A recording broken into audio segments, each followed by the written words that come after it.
ondeletas ya encuentra una coincidencia, y por eso a medida que yo disminuyo la escala S, empiezo a aumentar la coincidencia de la ondeleta en ese punto.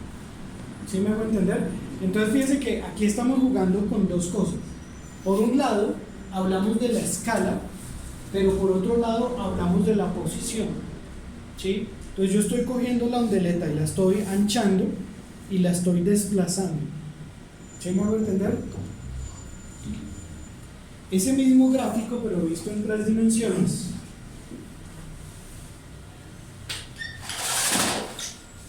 sería esto que tenemos ahí proyectado.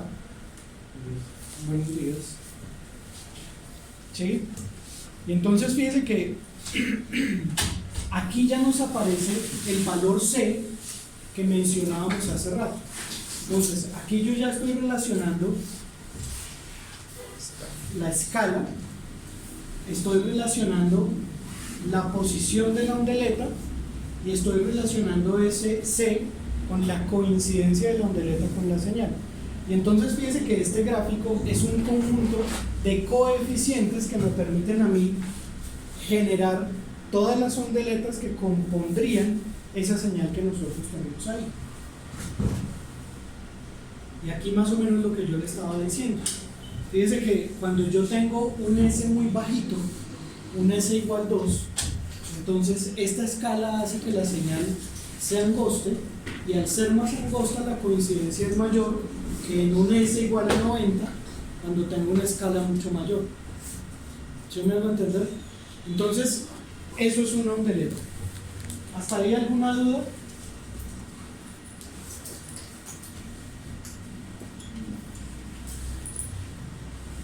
¿Ninguna?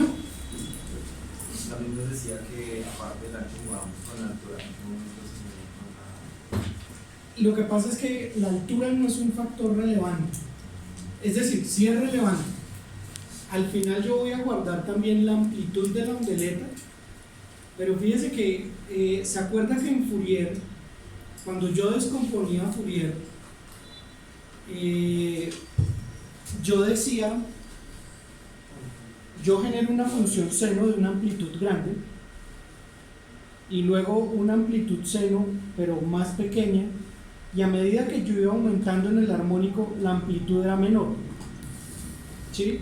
Aquí está sucediendo algo similar porque S controla la escala. Le voy a mostrar.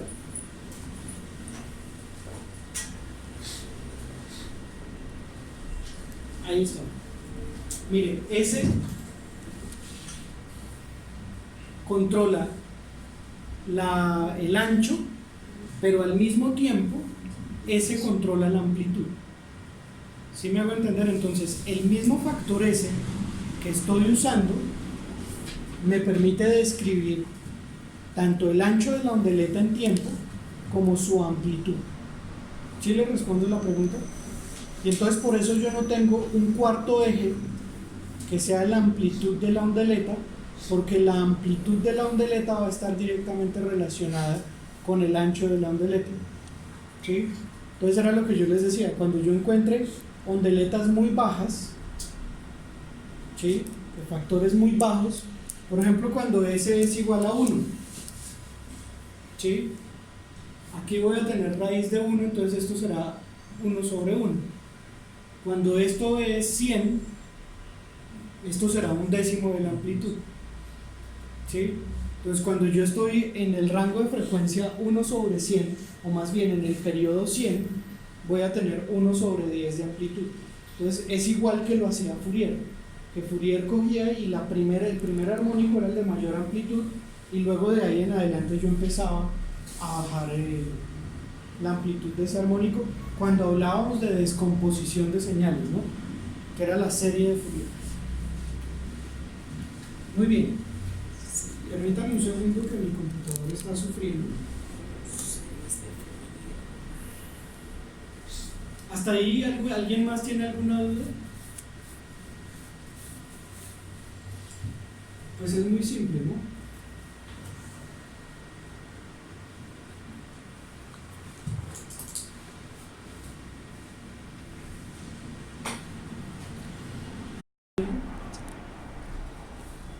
aquí ustedes ven, por ejemplo, la wavelet hard, wavelet DB4, que es la wavelet de Beshis.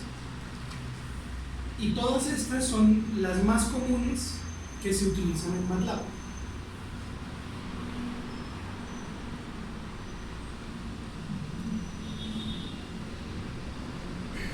¿Sí? Entonces fíjense que yo puedo tener ondeletas con diferentes geometrías, algunas más confusas que otras. ¿Y qué va a hacer acá? Por ejemplo, están las dos esta es la gaussiana, que es la ecuación que yo le mostré al principio, y esta es la del sombrero mexicano. Entonces, básicamente el concepto es que yo puedo definir cualquier tipo de estas señales y utilizarlas para buscar dentro de una señal completa en el tiempo coincidencias, y a partir de eso pues generar una coincidencia. Como MATLAB tiene todo un toolbox, entonces eso es lo que yo estoy haciendo. Yo estoy utilizando la función wavelet function para calcular el comportamiento de la wavelet y el dominio de la wavelet, porque acuérdense que como aquí nosotros vamos a tener que es importante el tamaño de la wavelet como su amplitud y su forma, entonces yo necesito tener definida la wavelet tanto en el dominio como en el rango para poder aplicarla como un barrido dentro de la señal. ¿Sí está claro? Y entonces, de esa manera es que yo voy a definir la función wavelet. Ahora, para aplicarlo,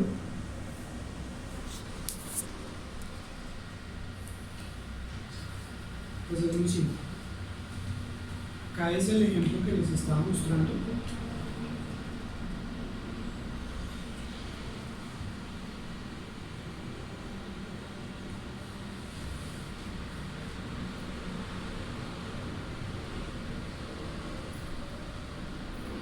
En mi computadora.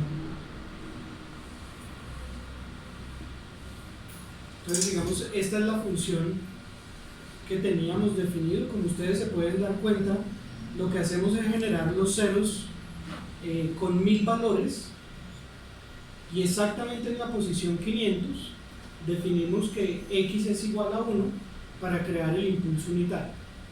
¿De acuerdo?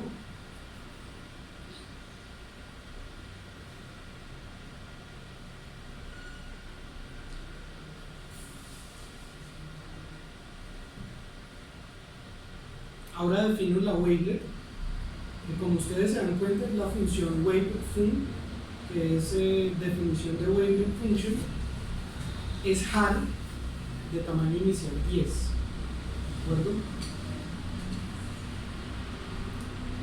Grafico, y pues esto sencillamente es decoración. Y aquí es el cálculo de la transformada wavelet. ¿Sí? Entonces sencillamente aquí es donde estoy calculando los coeficientes de wavelet de la señal X.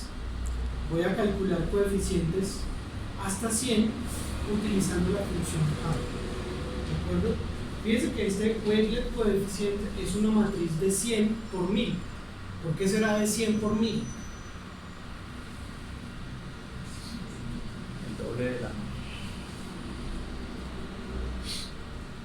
Porque aquí nosotros tenemos que la señal tiene 1000 muestras, entonces yo voy a recorrer la wavelet desde la 1 hasta la 1000, y aquí estamos diciendo que voy a calcularlo, me perdió, para la escala S entre 1 y 100.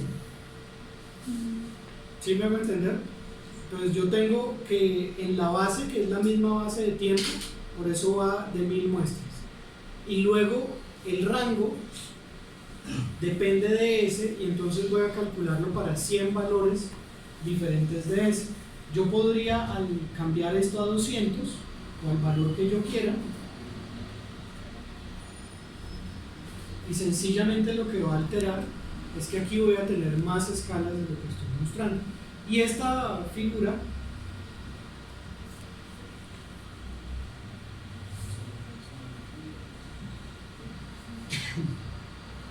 Ahí sencillamente le digo a Wavelet que me muestre el resultado. Este es el resultado de Wavelet original. Lo que pasa es que en la figura, ¿yo qué hice? Le cambié la escala de colores para utilizar la escala de colores JetBlue, algo así, que es como más vistoso. Pero aquí está diciéndome exactamente lo mismo. Está diciéndome para el valor 1, para el valor 2, en fin, hasta los valores que yo tengo, cómo se está comportando esa wavelet. Luego acá es donde yo le cambio el color map.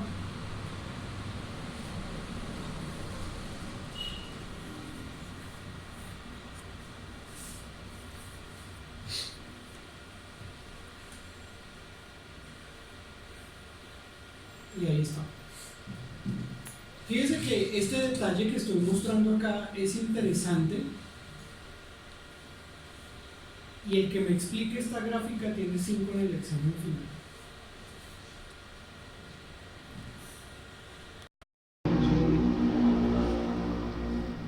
Acá pues se está mostrando sencillamente, el cálculo siempre es lo mismo, el comando es CWT. Si usted dice que CWT es igual a algo, lo que usted logra es generar una matriz en la que almacena los coeficientes. Si usted ejecuta el comando CWT sin igualarlo a nada, lo que hace es visualizar el gráfico.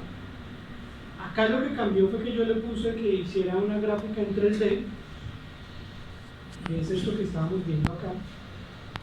¿Sí? Es exactamente lo mismo, pero ahora digamos con la proyección en 3 dimensiones. ¿Sí? Entonces, en vez de tener una barra de colores al lado, me muestra el comportamiento en 3 dimensiones. Y acá, como yo en algún momento por aquí arriba igualé CWT a los coeficientes, entonces yo puedo graficar cada uno de esos qué resultado me mostró. Que es esto que tenemos acá. Lo que yo les mostraba, que para S igual 2 es cuando esto tiene este comportamiento y es donde aparece la mayor coincidencia.